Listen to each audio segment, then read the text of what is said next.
이 사장에서 특별히 지금 눈에 띄는 특징이 뭐죠? 1장과 2장과 3장에는 없는 뭔가 4장에만 있는 특징 같은 게 눈에 띄지 않아요? 4장에 처음으로 아들이라는 게 등장하죠. 성경에서 하나님과 우리와의 관계를 설명해 주기 위해서 남편과 아내, 아버지와 아들, 형제를 가지고 설명해 주시는데, 하나님은 아버지가 되시고 또 남편이 되시고 그리고 장자가 되시죠. 그리고 우리 이 애고들은 아내가 되고 아들이 되고 그 다음에 그 동생들이 되죠. 그죠? 생명나무를 하나님을 아는 그 지식의 나무로 우리가 이해를 했죠. 하나님을 안다라는 게 뭔지 이번 주로 미루고 넘어왔었죠. 하나님을 아는 그 지식의 나무를 먹으면 살고 선악을 아는 그 지식의 나무를 먹으면 죽는다라고 얘기했고, 이 에덴 밖에서의 삶이라는 건 선악을 아는 지식의 나무를 먹고 사는 삶이고, 이 에덴 밖의 삶으로부터 그 에덴 너머의 삶으로의 전환은 하나님을 아는 그 지식의 나무를 먹고 사는 그 세계로의 전환을 시사한다고 봐야죠. 먼저 그 하나님을 아는 지식이라는 게 뭔지 그걸 얘기를 하고 난 다음에 이 4장을 읽어나가지 않으면 안 돼요. 그래야 우리가 4장에 이 아들들이 왜 갑자기 출연하는지 그 아들들의 의미가 뭔지를 우리가 이해할 수가 있어요. 4장은 다 아들들의 얘기예요. 하나님을 아는 지식에 대해서 호세아서예요. 그리고 두 번째는 그 요한복음이에요. 호세아서 4장 6절에 보면 내 백성이 지식이 없어서 망했다라고 얘기해요. 그 지식이 하나님에 대한 지식을 말해요. 하나님에 대한 지식이 없어서 망하는 거예요. 호세아서 5장에 보면 창기의 마음이 그들 안에 있어 그들은 야훼를 알지 못한다 이렇게 되어 있어요. 야훼에 대한 지식이 없다는 거예요. 야훼에 대한 지식이 없는 존재들은 이 소위 간음하는 여자로 취급되는 거예요. 그러니까 야훼에 대한 지식이 없으면 첫째 죽은 존재다. 야훼에 대한 지식이 없으면 둘째 간음하는 존재다 이런 뜻이에요. 6장에 가면 이런 말도 있어요. 내가 사랑을 원하지 재물을 원하지를 않아. 나는 그 번제보다 하나님의 지식을 원해. 이런 얘기를 해요. 하나님은 그 제사를 원하지 않고 하나님에 대한 지식을 원한다는 거예요. 하나님에 대한 지식이 얼마나 중요한지 8장에도 얘기해요. 우리들의 하나님이여 우리는 당신을 압니다. 이렇게 고백. 당신을 안다라고 고백하는 건 우리가 살아있는 존재고 간음하는 여인이 아니라는 그 고백이죠. 13장에도 야훼께서 내가 너희들의 하나님 야훼니라. 내가 너희를 애굽에서 데리고 나왔고 너희들은 나 말고 어떤 하나님도 알지 못해. 나 말고 어떤 구원자도 알지 못해 라고 여기 또 안다라는 얘기를 해요. 안다라는 게 얼마나 중요한지 알겠죠. 그죠? 그리고 또 요한복음에 가면 뭐라고 얘기하냐면 너희가 진리를 알지니 진리가 너희를 자유케 하리라 라고 얘기하고 또 17장에 가면 뭐라고 했냐면 하나님 즉 예수 그리스도를 아는 것이 생명이다 라고 얘기해요. 자 이제 그 창세기 3장에 나오는 그 생명나무, 그 생명의 존재, 그것이 결국은 뭐냐 하면 하나님을 아는 거다라는 걸 이제 알 수가 있겠죠. 그죠? 그러면 하나님을 안다라는 게 무슨 뜻인 것 같아요? 여러분들은 하나님을 아십니까? 여러분들 지난주에 하나님을 안다라고 고백을 했는데 하나님을 안다는 게 무슨 뜻이에요? 얘기해 보세요. 여러분들이 경험한 대로 얘기하면 돼요. 여러분들은 항상 어디 가든지 여러분들이 경험한 걸 얘기해야 돼요. 만약에 여러분들이 경험한 얘기를 안 하면 여러분은 거짓말을 하게 돼요. 항상 과장을 하게 되고 여러분들이 아는 얘기를 할 때마다 상대방한테 진정성을 인정받게 돼요. 믿는 거하고 아는 거하고 달라요. 믿는 거는 아직 모르는 거예요. 믿는다라는 건 결국 모르기 때문에 믿는 거예요. 그러니까 지금 우리가 하나님을 아는 게 생명이다라는 건 이 믿는 거하고는 차원이 달라요. 여러분들이 이제까지 배운 그 교회에서 배운 신앙은 하나님을 믿는 거지만 하나님을 믿는 거 가지고는 안 돼요. 하나님을 알지 않으면 여러분들은 생명의 세계에 들어가지 못한 거야, 아직. 믿는 거로 다 넘어가는 게 습관화되어 있다고. 근데 믿는 게 그 단계적으로 반드시 필요해요. 믿지 않으면 우리가 알게 되지 않아요. 여기서 하나님을 안다라는 건 훨씬 더 친밀한 관계예요. 이 안다라는 그 어원을 찾아오면 야다라는 건데 이게 사실은 성교하다는 뜻이에요. 이사야는 그걸 어떻게 고백하냐면 Your maker is your husband라고 그래요. 너를 만드시니까 너의 남편이라고 얘기해요. 그러니까 하나님이 나를 만드셨을 뿐만 아니라 하나님이 나에게 성교하시고 그리고 나로부터 하나님의 아들을 낳는 거예요. 아, 그게 복음이에요. 그게 하나님을 아는 거예요. 그러니까 하나님을 안다라는 건 뭐냐면 하나님이 나의 창조주시고 하나님이 나와 완전하게 일치하시고 그리고 결국에는 나로부터 하나님 자신을 낳는다는 뜻이에요. 이게 복음이에요.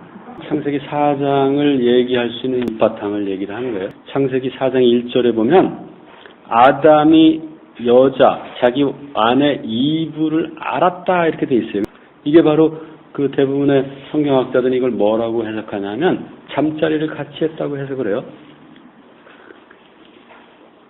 그리고 그녀가 임신하여서 가인을 낳았고 내가 하나님으로 인하여 그 남자, 그죠? 남자를 내가 갖게 됐다 이런 뜻이에요. 자, 창세기 4장 1절 가지고 조금 시간을 좀 보내봅시다. 창세기 3장에서 우리는 아담이 어떤 존재로 에덴 밖에서 살아갈 거라는 그 하나님의 그 심판이 있었죠, 그죠? 농부로 살아갈 거라고 하나님이 그 선고를 했죠. 농부라는 건 자기라는 밭에 자기라는 씨앗을 뿌려서 자기라는 열매를 거두는 존재로 얘기했죠.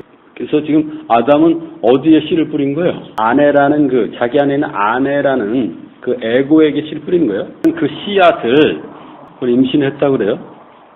그리고 때가 되면 그 씨앗이 원래 가지고 있던 그 모습대로 열매를 맺죠. 그죠? 그 씨앗이 원래 예정한 열매를 맺게 되죠.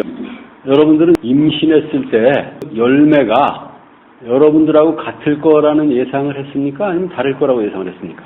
같으면 안 되는데라고 저 인간 닮으면 안 되는데 애를 임신했을 때 굉장한 불안감을 갖게 돼요. 그래서 그 우울증도 오고 그래 그 때문에 왜 그러냐면 애고들은 자기 자신을 잘 몰라요. 몰라가지고 혹시 내가 난 이 애가 내 속에 있는 그 어둠과 그 절망과 그 분노를 가지고 태어나지 않을까 하는 엄청난 두려움을 갖고 있어요. 그리고 키울 때에도 그 두려움을 갖고 애를 키워요. 그래서 그 진상 남편, 진상 아내의 그 싸가지가 조금이라도 보이면 쓸데없이 과도하게 분노를 해서 애들을 다스린다고. 우리가 어떤 씨를 뿌리든지 그 씨앗의 열매는 그 씨앗일 뿐이다 이런 거예요. 그죠? 씨앗은 열매일 수밖에 없는 거예요. 그죠? 그러니까 씨앗과 열매는 결국 같은 거라고 보는 거예요. 가인은 누구를 말하는 거예요, 그럼? 아담을 말하는 거예요. 이브가 가인, 즉 아담이라는 그 열매를 낳고 그리고 이렇게 얘기를 해요. 내가 여기 man이라는 건 이슈예요. 즉 아담을 말해요. 아담. 내가 아담을 갖게 됐어. 야훼 도움으로, 야훼로 인하여. 그죠? 이런 뜻이에요. 직역하면 그래요. 가인이라는 말하고 그 밑에 갖게 됐다라는 말 있잖아요. 이게 어원으로는 같아요. 소유하다, 소유하다 그런 뜻이에요. 우리는 이 4장 1절에서 뭘 보고 있느냐 하면 뭔가를 소유하는 문제를 보게 돼요. 이 창조의 개념하고는 내가 그 아담, 그 남자를 갖게 됐어 할 때 요 갖게 됐다라는 거는 창조하고는 달라요. 그러니까 이런 거예요. 여러분들이 애를 낳잖아요. 창조하잖아요. 근데 그거를 내 것으로 갖겠다는 욕구가 있잖아요. 애를 내 것으로 소유하겠다라는 거는 애고들의 본능이죠. 야, 네가 걸작품을 낳았어. 네가 IQ가 200이고 엄청나게 위대한 존재를 낳았어. 너 수고했어. 너 정말 대단한 존재야. 이제 그 애를 내게 줘. 이렇게 하면 여러분 어떤 반응을 보일 것 같아요? 나는 이 창조의 이 기쁨, 이 창조를 나는 최고의 기쁨으로 삼고 나는 기꺼이 얘를 너에게 줄 수 있어. 이렇게 얘기할 수 있어요? 그렇게 얘기할 수 있을까요, 여러분들? 그렇게 얘기할 수도 있지 않을까요, 근데? 어때요? 여러분들이 정말 걸작품을 낳았다면 누군가 나보다도 이 걸작품을 좀 더 어프리시에이션하고 이 걸작품을 정말로 잘 보존하고 이 걸작품을 더 위대한 존재로 만들 수 있는 존재가 와서 야, 너네 집에 있어봐야 얘 똥밖에 안 돼. 나한테 보내. 내가 얘 어디 뭐 하버드도 보내주고 엄청난 재산도 물려주고 얘가 그 재능을 마음껏 발휘할 수 있도록 내가 도와줄게 하면 여러분들 내놓겠어요? 안 내놓겠어요? 안 내놓을 것 같아요? 애고들은 자기가 뭘 창조하면 그걸 자기 걸로 소유하려고 해요. 그게 애고들의 본질적인 특성이에요. 여러분들이 뭘 창조하면 여러분들은 어떻게 하라고 그래요? 그걸 누굴 주든지 잊어버리라고 항상 얘기하잖아요. 거기에 빠지지 말라고 하잖아요. 그러니까 제가 그런 얘기를 했던 것이 여러분들의 애고들의 그 본질적인 욕망에 얼마나 어긋나는 건지 알겠죠. 아니 내가 그렇게 기도 열심히 하고 그렇게 열심히 해서 했는데 그걸 잊어버리라는 게 말이나 돼? 이렇게 하고 분노했다고 여러분들이 항상. 그리고 어떤 사람들은 그런 건 내가 더 이상 들을 필요 없지. 내가 어떻게 해서 위대한 존재를 창조하는 것까지만 배우면 돼. 그리고 돌아서서 나간 사람도 있다고. 근데 오늘 제가 얘기하는 건 그 연장선상이에요. 여러분들이 정말로 위대한 존재를 창조해냈으면 여러분들은 그거를 기꺼이 놔줘야 돼요. 그래야 그 존재가 여러분들 이상으로 성장해 가고 여러분들 이상으로 위대한 창조를 다시 할 수 있게 돼요. 여러분들은 만약에 그 훈련을 안 해놓으면 여러분들에게서 창조는 행복 끝 불행 시작이에요. 그러니까 여러분들이 위대한 창조를 하면 할수록 위대한 창조를 하면 할수록 여러분들에게 불행이 돼요. 여러분들이 창조한 그게 애가 돼도 좋고 뭐가 돼도 좋고 그게 정말 여러분들이 그렇게 붙잡고 놓지 않을 만큼 대단한 것들이었어요? 안 그래요. 여러분들 그 대단해서 붙잡고 있는 게 아니라고. 여러분들이 가지고 있는 재산, 여러분들이 가지고 있는 그 가정의 행복, 여러분들이 가지고 있는 명예, 지식, 이걸 꼭 붙잡고 있는 이유가 뭐예요? 그게 그렇게 대단해서 붙잡고 있는 거예요? 언제나 여러분들이 이걸 놔줄 것 같아요. 내가 하나님을 알 때 놔줘요. 하나님에 대한 지식으로 꽉 차 있을 때 그걸 놔주게 돼요. 그게 없이는 여러분들은 절대로 아무리 쓰레기 같은 것도 가지고 있다고. 부여잡고 있는 이유가 뭐예요? 아직 내가 하나님에 대한 지식으로 꽉 차 있지 않아서 그래요. 근데 그 잡힘을 당하는 상대방이 그걸 알까요? 모를까요? 알아요. 이 인간이 결국은 지 안에 진리가 없어서 나를 잡고 있다는 걸 상대방이 먼저 알아요. 그러니까 여러분들이 잡으면 잡으려 할수록 상대방은 뭐가 쌓여가요? 그 안에? 증오가 쌓여가요. 분노가 쌓여가요. 그래서 여러분들하고 같이 있는 시간 동안에 쓸데없이 화내고 쓸데없이 분노하고 그러는 거예요. 그래서 내가 여러분 보고 빨리 놔주라고 하는 얘기가 놔주지 않으면 아주 뜨거운 맛을 보게 된다고. 그러니까 뽑아먹고 해주겠다는 건 그건 어리석은 뽑아먹힘을 당하지도 않을 뿐만 아니라 뽑아먹은 거에 몇 배의 대가를 치러야 돼요. 어리석어서 걔가 뽑아먹힐지는 모르지만 나중에는 그 몇 배의 대가를 지불하도록 해요. 그러니까 여러분들은 여러분들이 창조한 어떤 것도 기꺼이 놔줄 수 있어야 돼요. 그리고 뭘 잡아야 돼요, 여러분들이? 하나님에 대한 지식을 잡아야 돼요. 하나님을 잡아야 돼요. 그러니까 그 하나님 대신 여러분이 잡는 건 뭐가 되든지 여러분들에게 저주가 돼요. 여러분들이 그걸 버리고 하나님을 잡으면 그때 여러분들이 버린 것들은 어떤 의미로 여러분에게 다가올 것 같아요? 그때서야 그게 은혜로 다가와요. 여러분들에게 칼을 들고 있다가 이제 여러분들이 하나님을 갖고 있으면 그 칼이 변해서 여러분들에게 복이 된다고. 여러분들에게 음악이 되고 여러분들에게 맛있는 음식이 되고 여러분들에게 기쁨이 돼요. 그 전에는 하나님 대신 여러분들이 들고 있는 모든 것들은 여러분들의 칼이 되고 결국은 여러분들의 상처를 내게 돼요. 여자와 야훼의 관계가 분명히 아담이 여자와 동침해서 가인을 낳았는데 여자는 뭐라고 고백하냐면 야훼로 인해서 내가 이 남자를 갖게 됐다. 이 아들을 갖게 됐다라고 얘기를 해요. 여자가 왜 이런 얘기를 했을까요? 이 여자의 얘기는 타당성이 있나요? 논리적으로? 여자들은 이 말을 할 수 있어요? 과학적으로는 어떨 것 같아요? 과학적으로는. 남자가 한번 사정할 때마다 정자가 한 2억 개가 나온다래요. 그리고 성교를 300번은 해야 한 번 임신한다는 거예요. 그게 600억 분의 1이잖아요. 그죠? 600억 분의 1이면 그게 남편 때문에 임신한 거예요? 하나님 때문에 임신한 거예요? 과학적으로 봐도 하나님으로 인해서 임신한 거고, 심정적으로 봐도 이거 남편이 했다고 할 수가 없잖아요. 그죠? 여자가 하나님으로 인해서 임신했다라는 건 비판적으로 볼 수 있는 그런 게 있어요. 뭐냐면 내가 야훼로 인해서 남자를 창조해서 남자를 낳아서 갖게 됐다라는 이게 이제 직역인데 여기 주어가 누구예요? 여자잖아요. 그죠? 이 여자는 지금 어떤 고백을 하고 있는 거냐면 내가 낳았어 라고 얘기하는 거예요. 내가 낳았으니까 내 거지라는 거예요, 지금. 그게 에고들의 생각이에요. 자, 근데 여러분들이 지금 봤지만 아담이 한 것도 599억 뭐 몇 번 실패하고 결국 여자가 한 건 뭐예요? nothing이에요, nothing. 여자가 한 건 없어요. 근데 여자는 그걸 599억 번 실패한 남편은 싹 제쳐두고 이건 내가 낳은 거야.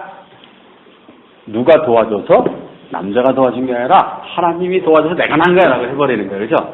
이게 에고예요. 그러니까 지금 이 창세기 4장 1절을 보면 에고의 모든 그 살아가는 원리가 아주 잘 기록되어 있다고. 자, 그러면 이 에고는 뭐예요? 내가 한 것도 아닌 걸 내 거라고 움켜쥐고 있는 게 에고예요. 이게 이해가 돼야 돼요. 내가 했으니까 움켜져. 근데 그것에 대해서 제가 뭐라 했냐면 여러분이 아무리 걸작품을 만들어서 그걸 내놓고 놔줘야 된다고 얘기를 하잖아요. 내가 한 것도 아닌데 내 거라고 움켜쥐고 있는 건 얼마나 스투피드한 거예요. 그죠? 그게 에고예요. 여러분이 한 것도 아니고 여러분 것도 아닌데 여러분은 그걸 내 것으로 움켜쥐고 있는 걸 에고라고 그래요. 그거를. 여러분들의 삶이 왜 그렇게 과거에 헛헛하고 왜 그렇게 우울하고 허무했는지 이제 정체가 드러나죠. 그죠?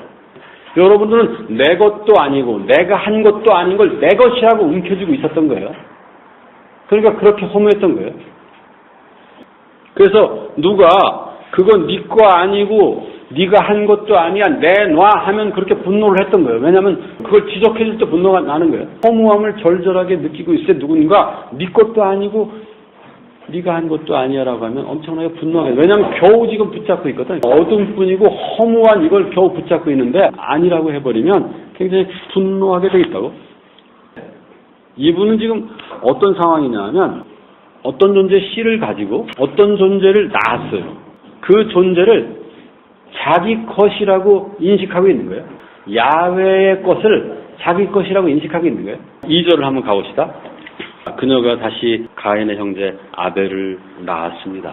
아벨은 양을 치는 사람이었고 가인은 땅을 가는 사람이었습니다. 아벨은 양을 치고 가인은 땅을 가는 사람이었습니다. 아담은 결국은 땅을 가는 자라고 우리가 정의를 했죠. 그죠? 그러면 가인은 아담과 같은 직업을 가지고 있죠. 그죠? 가인이 아담에게서 온 존재니까, 그죠? 가인은 어떤 사람이에요? 썩어질 걸 심는 사람이에요. 자, 우리가 썩어질 걸 심지 않으면 이제 뭘 또 심을 수 있어요, 우리가? 심어서 썩는 걸 거둘 수 있다는 거죠, 그죠? 근데 우리가 또 뭘 거둘 수 있냐면 영원히 썩지 않는 걸 거둘 수 있어요.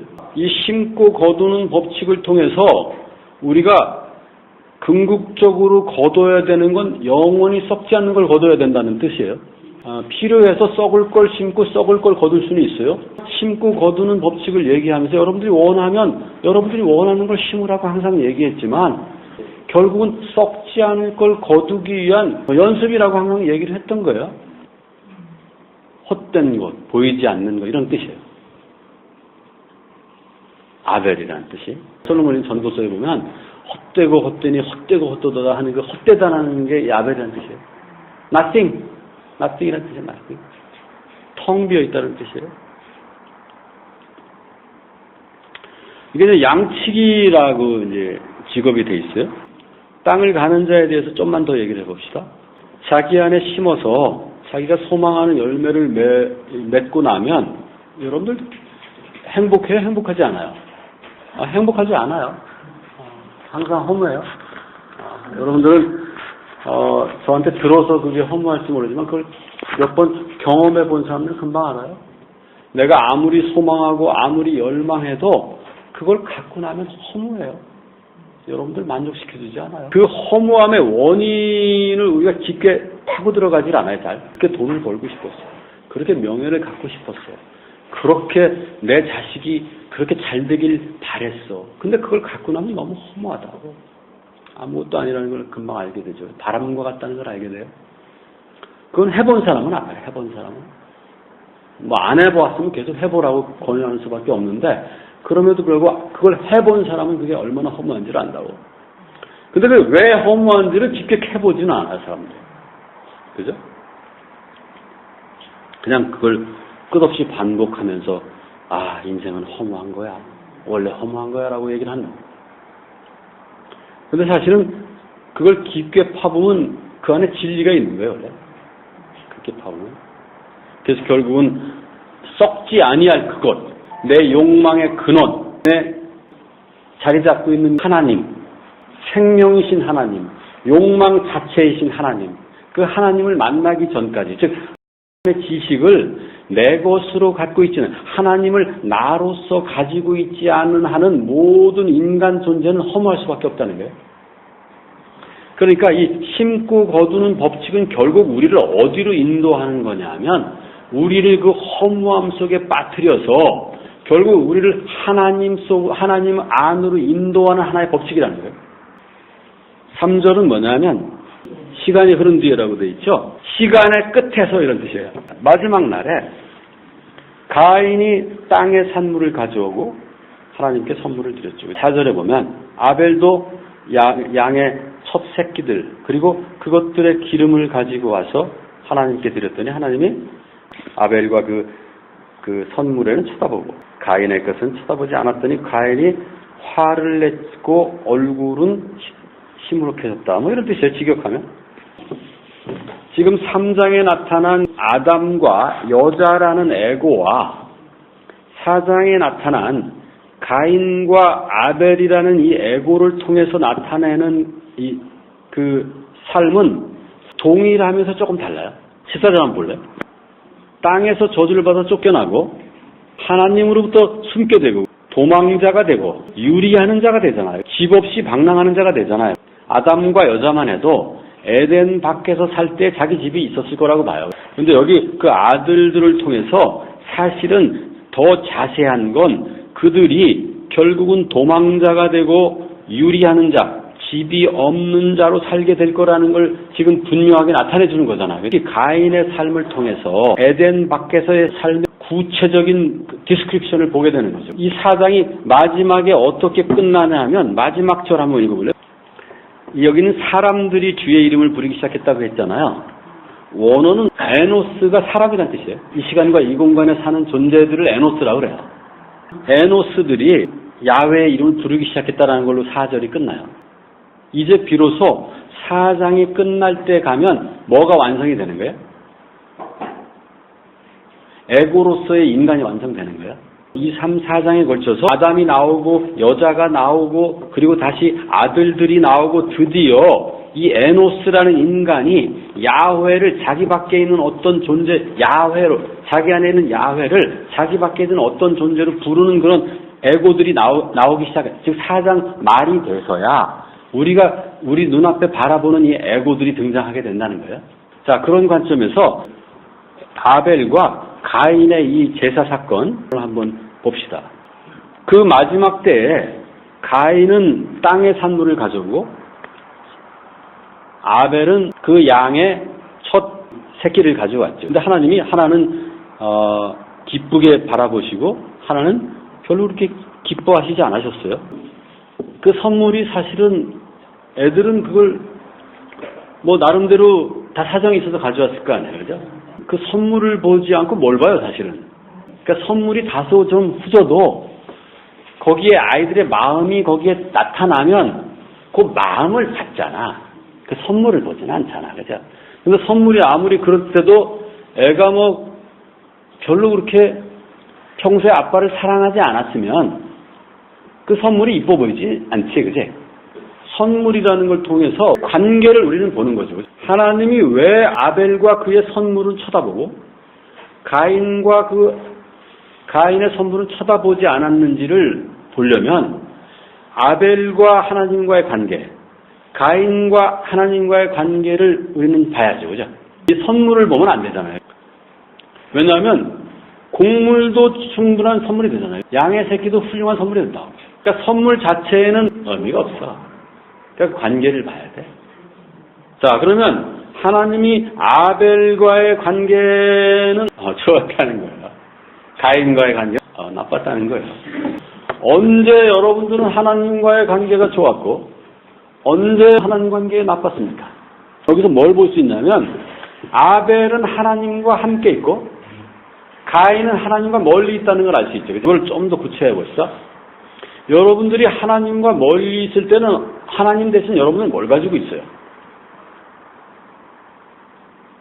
여러분들이 창조한 피조물을 가지고 있잖아요, 항상. 여러분들이 가지고 있는 명예, 여러분들이 가진 재산, 여러분들이 낳은 자식, 여러분들이 가지고 있는 인적 네트워크를 가지고 있잖아요, 그죠? 그죠? 그래서 집에서 좀 불행하면 다시 친구들 만나서 딱 긁어 모아서, 내가 가지고 있는 게 이렇게 있네. 밖에서 좀 상처받으면 집에 가서 애들 모아놓고, 내가 가지고 있는 게 이렇게 있네. 자, 그러면서 위로를 받았잖아요, 그죠? 그러니까 여러분들은 항상 하나님 대신 뭘 가지고 있었냐면 여러분들이 피조물들을 가지고 있었다고.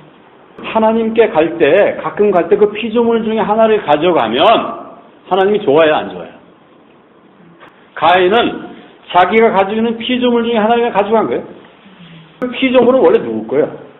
하나님 거예요. 지 것도 아닌데 지 거로 잔뜩 가지고 있다가 하나님한테 가면서 애짜 하고 하나 준 거예요, 그냥. 애들이 부모가 재산을 물려주고 부모가 낳아주고 부모가 교육을 다 시켜서 훌륭한 직장에 보내서 돈을 버는데 그걸 지 걸로 가지고 있다가 부모 생일날 그 일부로 하나 딱 갖다 주고 마는 거예요. 그러면 부모가 기뻐요, 슬퍼요? 엄청 슬퍼요. 쳐다보지 않아요. 자, 그럼 아벨은 어떤 존재였습니까? 아벨은 어떻게 해서 하나님과의 관계가 좋았던 거예요? 아벨이 가져간 건 뭐냐 하면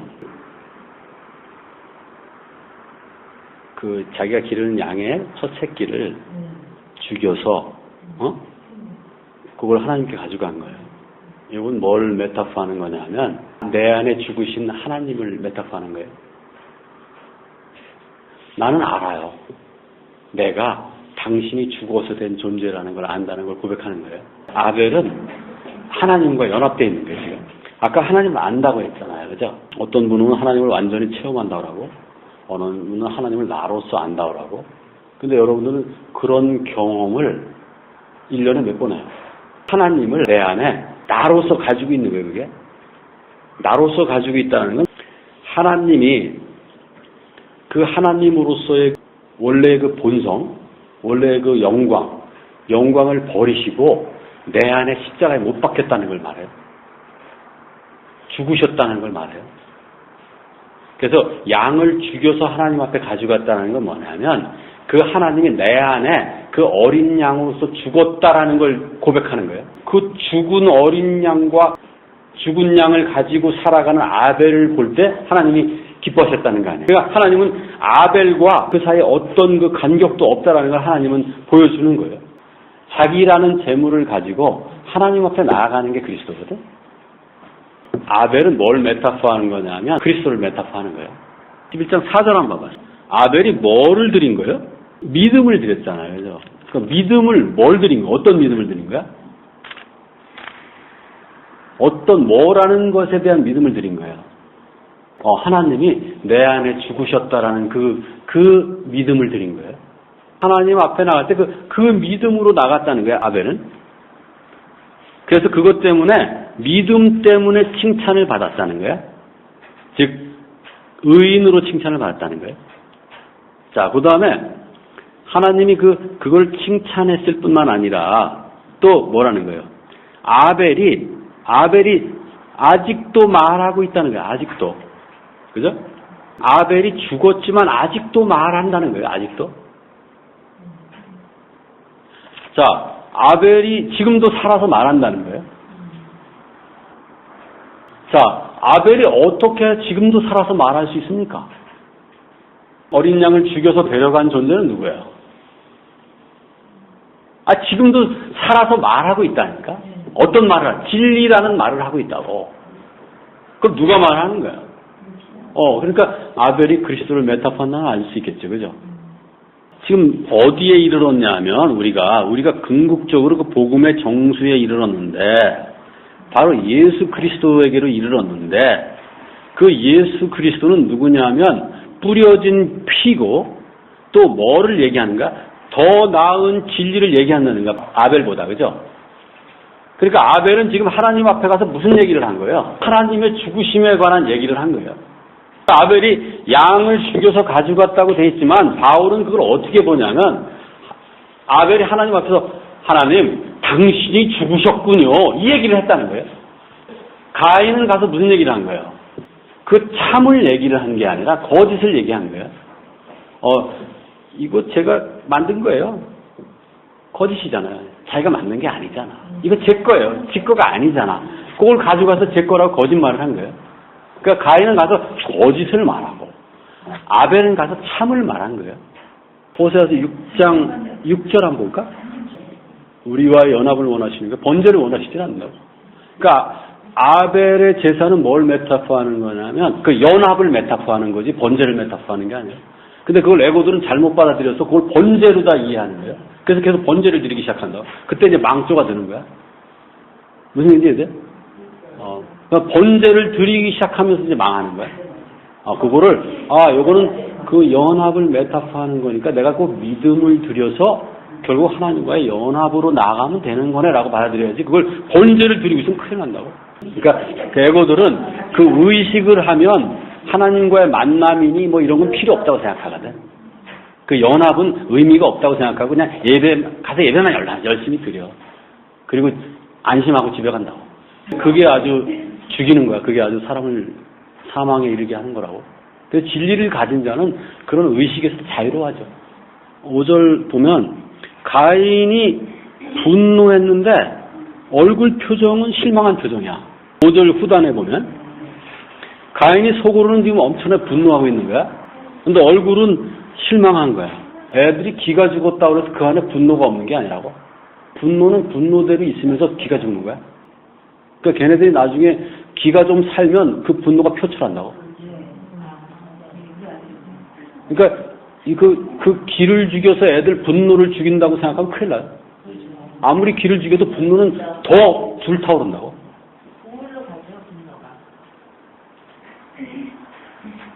그러니까 분노를 직시할 줄 알아야 돼.